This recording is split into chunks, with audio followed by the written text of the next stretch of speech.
Okay, welcome everyone to today's interview. Today we'll be digging into how CS teams can do more with less and how leaders can and really should be using data to help effectively scale their operations. I think it's a topic that a lot of people are struggling with on a day-to-day basis. I have an amazing guest joining me today with a wealth of knowledge. So I'm sure everyone who's here will be able to take some great action items away from the conversation.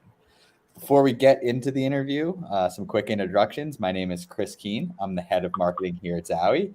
And as I mentioned, I'm super excited by the incredible guest I have joining me today. We have Wendy Mills, Senior Customer Service Manager from Missouri Star Quilt Company.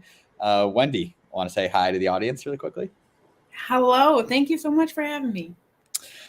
We are delighted to have you. It's been a pleasure working with you since I've been at Zowie, and really excited, like I said, for you to share everything you know with our audience. And so, before we get into the meat of the discussion, I think it would be great if you could just share a little bit about your background, how you ended up where you are today, and a little bit about your role at MSQC. Sure. So I've been with Missouri Star for 9 years, celebrating that in about 2 weeks.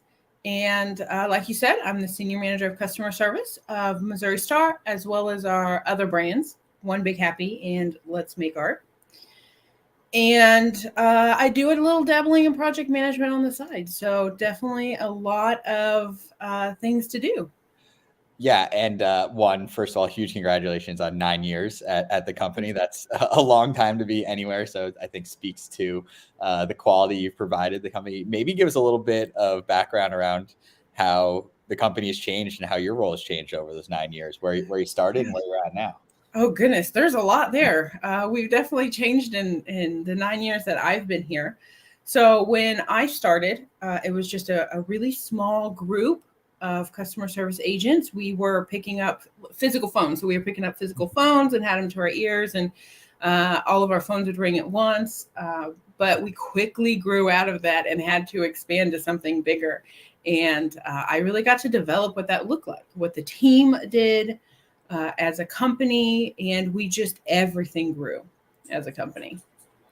Yeah, and I mean, over 8 years, I can only imagine the type of growth you experienced in Funny going from that phone world to, I'm sure, more of that digital world is quite a Yeah. shift, not just for the customer service team, but as the company as a whole.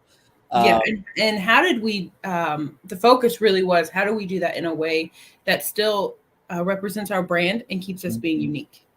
So yeah, that was a challenge. Yeah, and hopping right into the conversation, that's something I wanted to go right into right off the top because I think maybe our audience isn't as familiar with like the quilting community and how you guys serve them and what is unique to it and what is unique to MSQC and that brand and what makes you stick out. So maybe you could just give us a little bit of insight into what Yeah. that looks like. So when it comes to quilting, there's really it's just such a big opportunity, and it's really wonderful. The customers are unique, and what they need is unique. So we're not selling a product. I mean, we're selling lots of products, but that's not all we are. So we inspire. So our goal is to show you how to use the product with free education. It's Mhm. to inspire your next quilting project. It's to help you finish in whatever capacity you need. That's what we're going to be here for.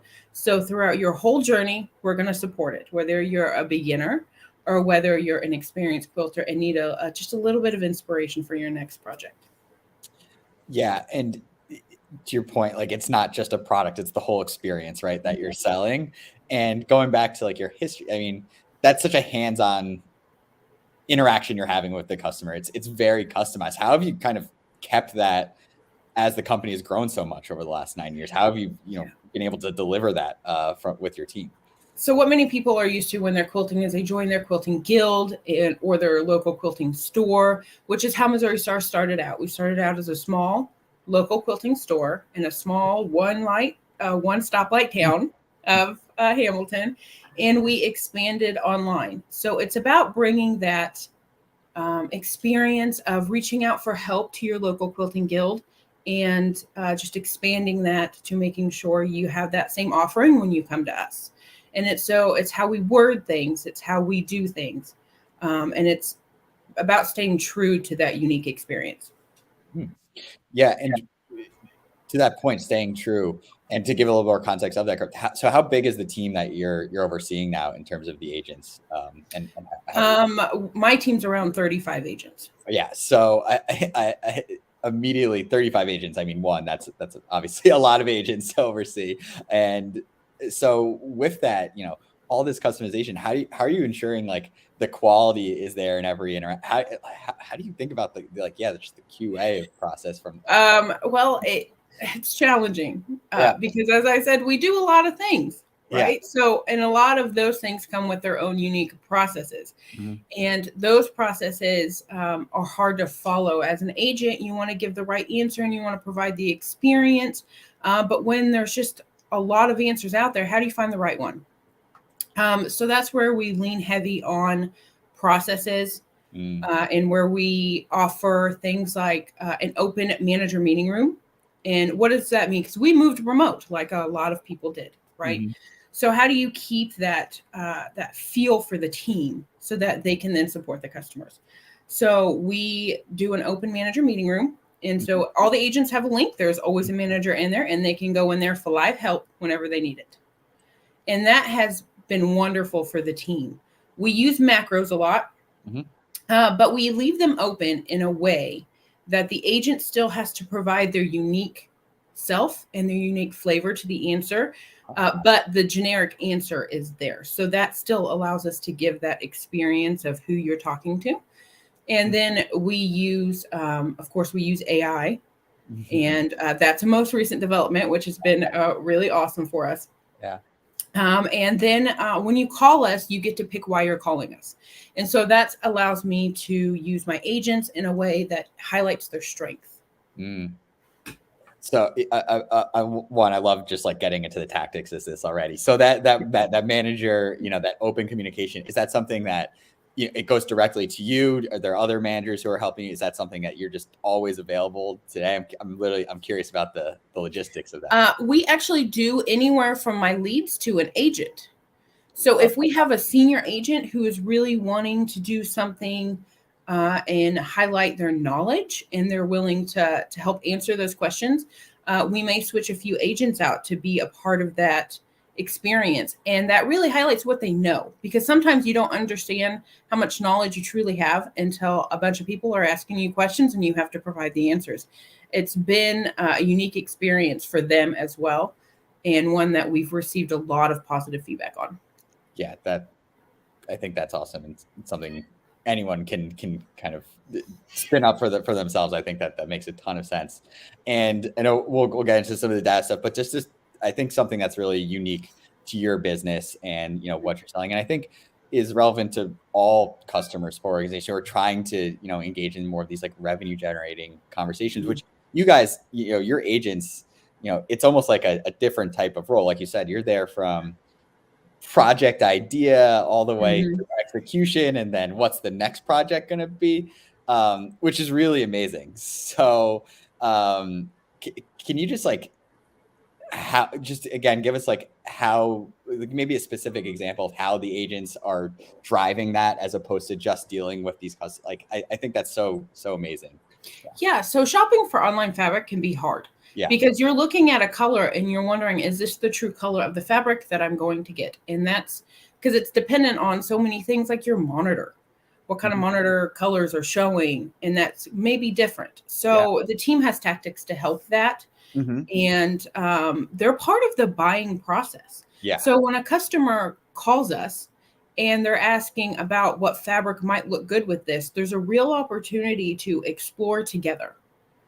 And to pick out, my agents know the product very well. So they get to use their expertise.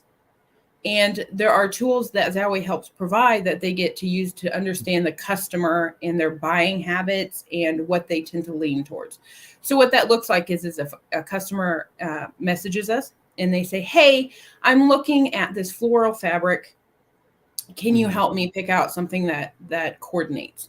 Well, we can see that maybe they lean towards a specific color. So we can find what suits the customer best and really offer that. And they may not even know we have it because we sell an enormous amount of different fabrics.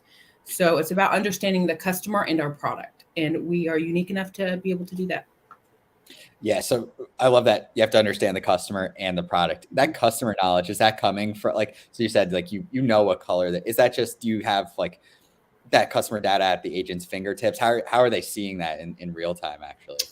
Yeah, so it's better when we go through a live chat because they Mhm. have more of that at their fingertips. But we can see through their order history, and on live chats, Zowie does provide us with what they've purchased, their purchase history, what's sitting in their shopping cart. I mean, those tools are so useful Right. when handling any kind of need that the customer may have.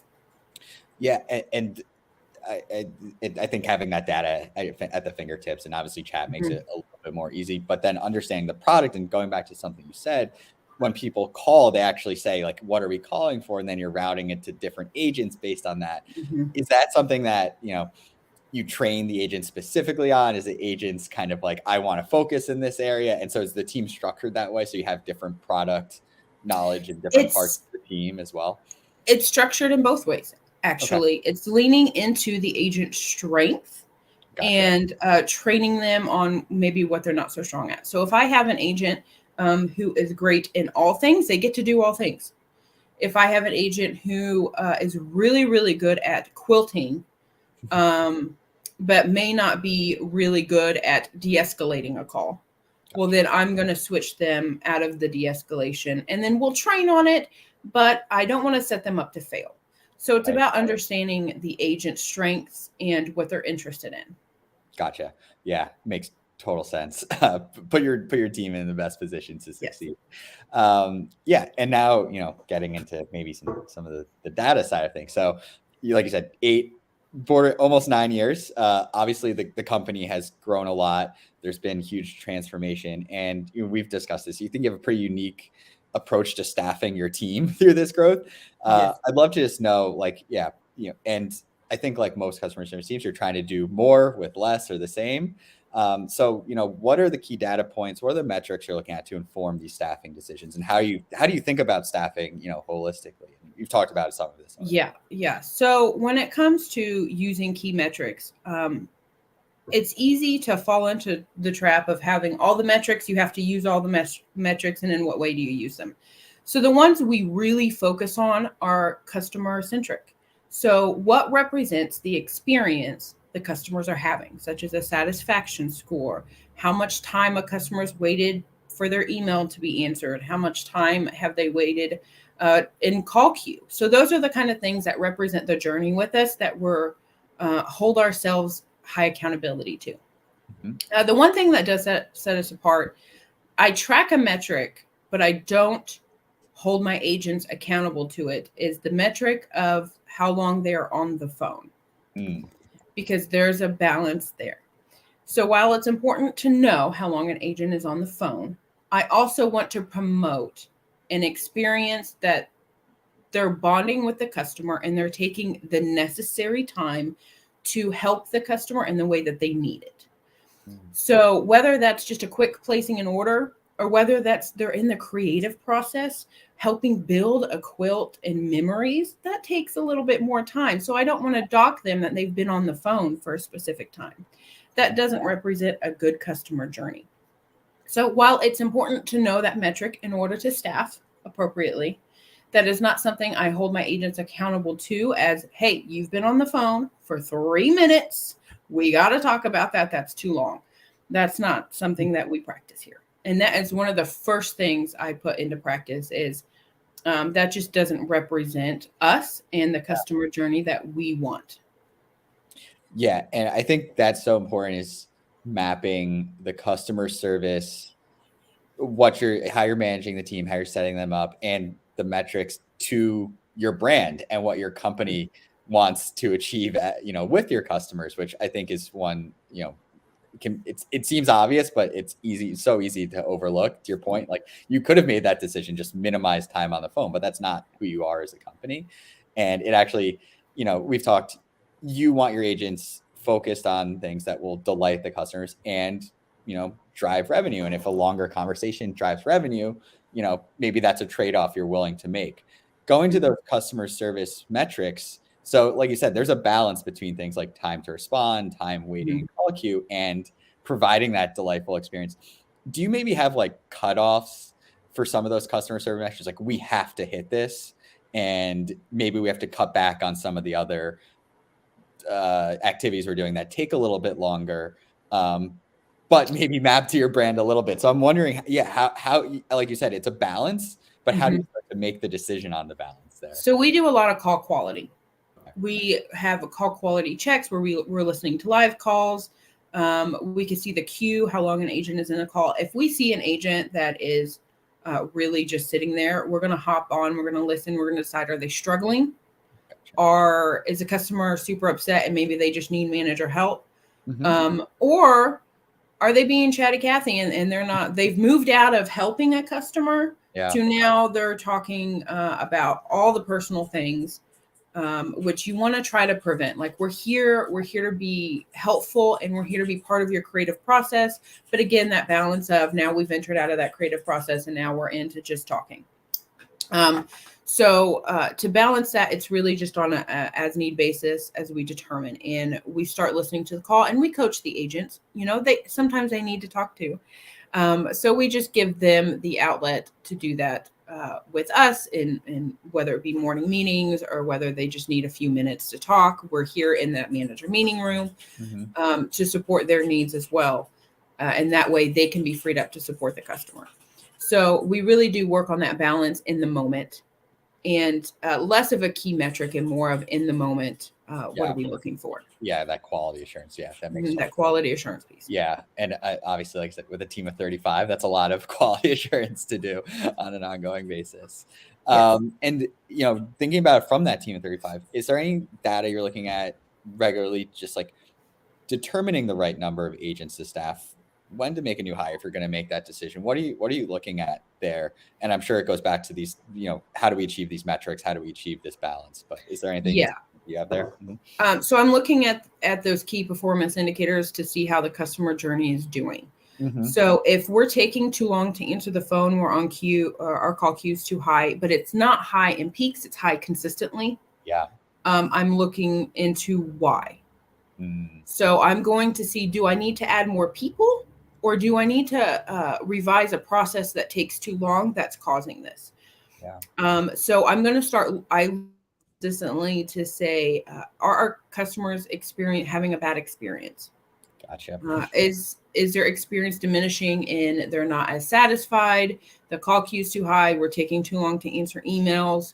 Those are the key performance indicators that I'm looking at to see, do I need to tackle a process or do I need to tackle staffing?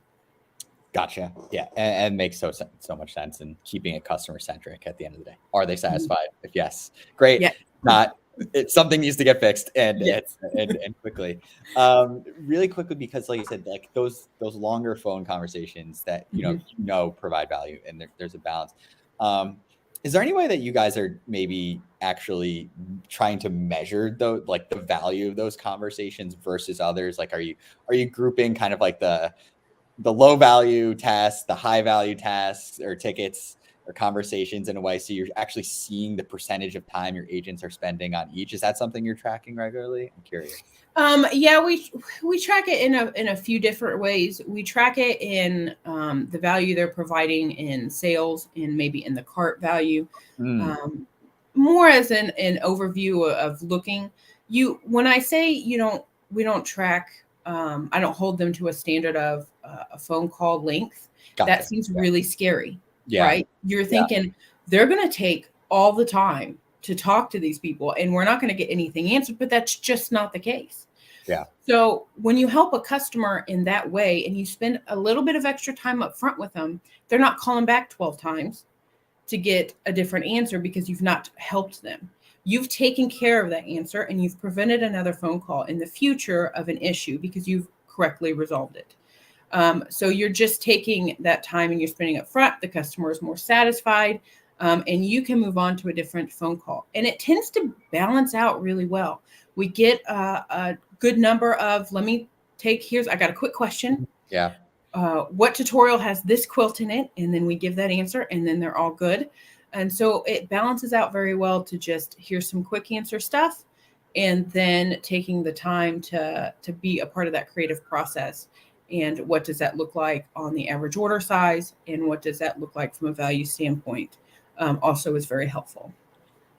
Awesome. And to dig into potentially ask you on one thing you mentioned in there, looking at like cart value from these conversations, and without getting into specifics, this is something, we always trying to say, like, this has tons of value. Do you see significantly higher cart values after these types of activities? Is that something you know to be true, and something you maybe tell leadership, like, hey, look at the value here? We are currently working on dialing down that number. There's so much value there. Yeah. How do you tell that to your senior leadership team in a way that they feel very confident in that? So we definitely see that every day, and we're poking all the holes in that logic to try to come up with that concrete answer. And so far, it's very positive.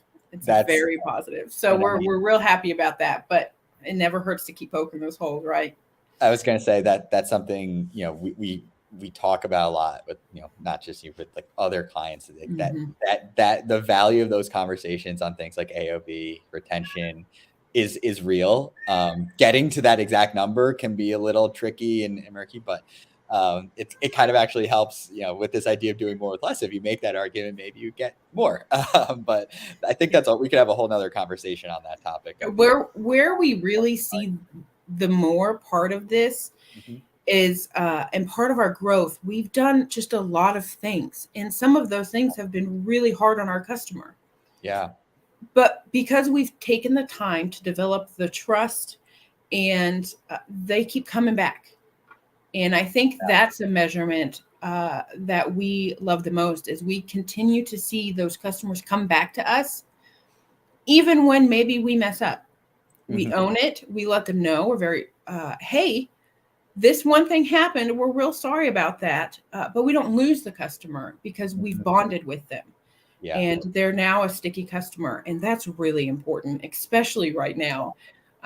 So that time that you've taken seems scary in the moment, but it pays off in so many ways. Yeah. I mean, like I said, we could talk all day about long-term value and average cart value of the effect of these tactics, but it's amazing to hear that that's what you're focused on as a team, like those things that really help the revenue and long-term growth and sustainability of the company. Just maybe back a little bit on track here in terms of the topic, automation. You've mentioned this, you've talked about AI, thankfully mentioned Zowie a few times, but automation obviously plays a big role in what your team is able to achieve. Like, even though you are a big team, you like everyone, you're being asked to do a lot. Can you just tell us, and you've been there for 8 years, so what has your approach to automation been throughout your time at MSQC? And maybe walk us through some of the more successful and maintained automations and what you got going on today. Absolutely. So automation was something I approached very hesitantly because of who we are and our brand and our voice and our customers. Automation just seems a little bit more scary. We always want to be efficient, right? But we want to be efficient in a way that still answers what our customers need. And how do you introduce automation into a creative process? Yeah. So that was definitely a challenge, but one that we were able to solve by approaching it in a creative way. So whether that automation is when you call Missouri Star and you're listening to the options you have, and the options are press 1 if you want to talk about quilting, or press 2 if you have a problem, press 3 if you want to place an order, press 4 if you just need to talk. That's always just a creative way. And then when they're listening to call queue, or they're listening to, they're on hold, it's about taking that opportunity while the agents are doing something in the automated process to make it fun for the customer.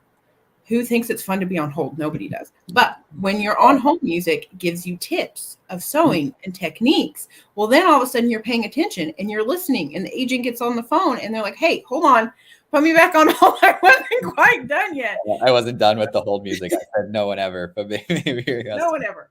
Right. But we've gotten that a few times. So it's just about being creative in the way you introduce things like that. So automation, the couple biggest things we've done in recent year is that introducing AI into the website. Mm-hmm.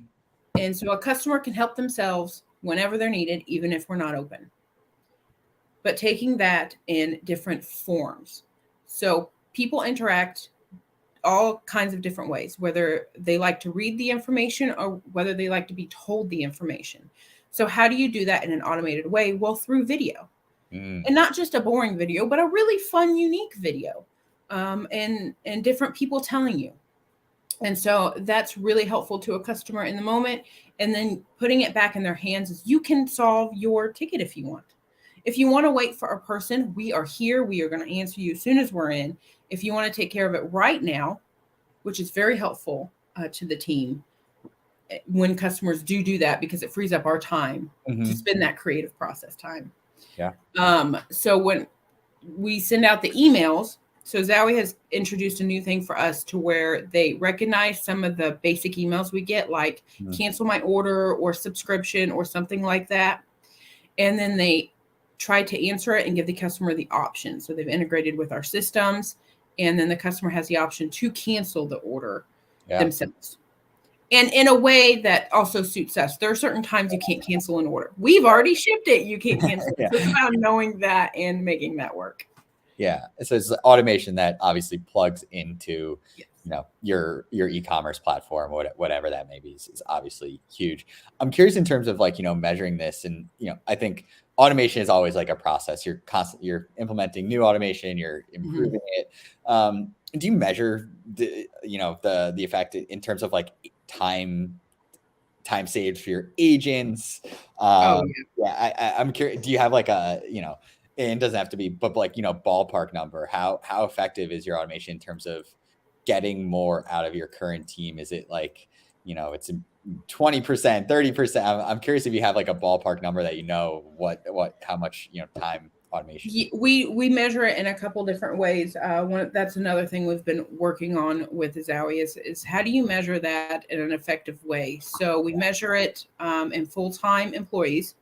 So how much automation, and email, we haven't launched it full-blown to all of our emails. Only specific subset of our emails get even the option of automation, and we get to customize that. Like there are certain emails we definitely don't want automated.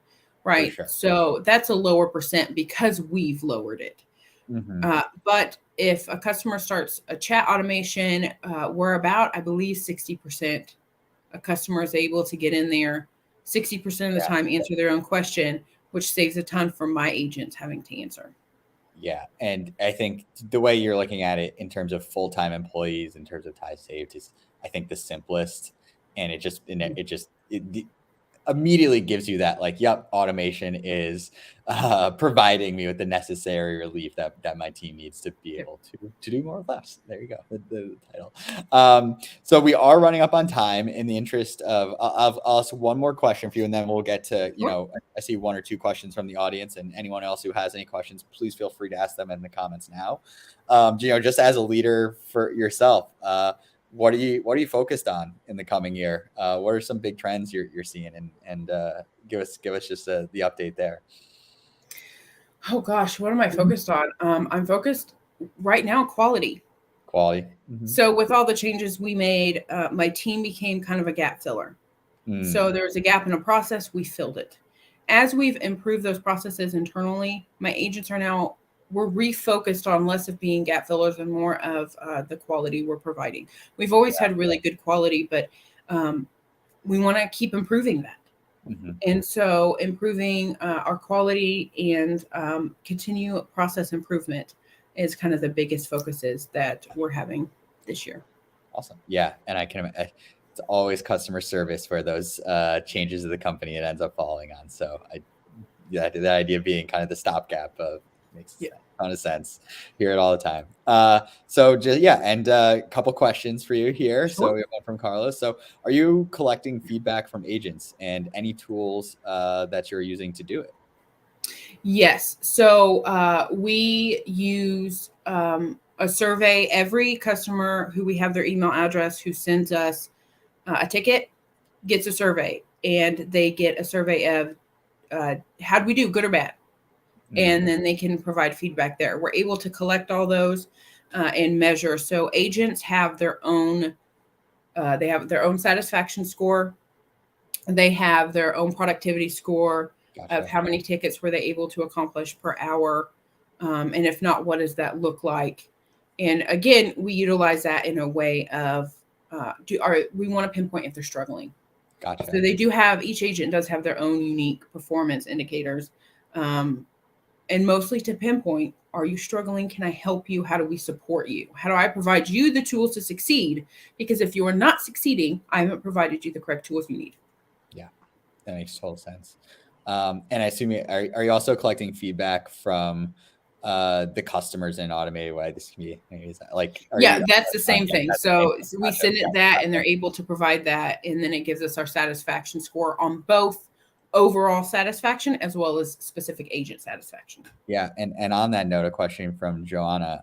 So according to the surveys, are customers satisfied with the automatic service, or are you seeing, if they want to be connected to an agent more often? How is that looking? They are pretty satisfied with what they're getting. We do have the customers who don't like automation. They just in general do not like it, and that's okay. The one thing that we've wanted to make sure to do is I don't want it to be hard to connect to an agent. Yes. If a customer wants an agent, let's make it easy to talk to a person. Mm-hmm. So as long as you have that balance and you don't make it hard to talk to a person, I find that those customers who really just don't like automation, they're okay. Yeah. But overall, we're having a wonderful exception of it. And that's great. And I think it's, something like customers want immediate answers. A lot of them do. But to your point, not everyone does. And the important thing is that you recognize that quickly and don't put someone into a flow or response that is not going to make them happy. How do you help the customer in the way that they need it in the moment they need it? Exactly. I love that. Automation and Zowie is supporting that. And I was see. So I think that's it on the question end.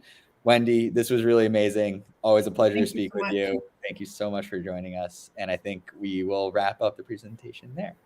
Take care, everyone. And please don't hesitate to reach out to myself or Wendy on LinkedIn if you have any further questions. Bye. Bye.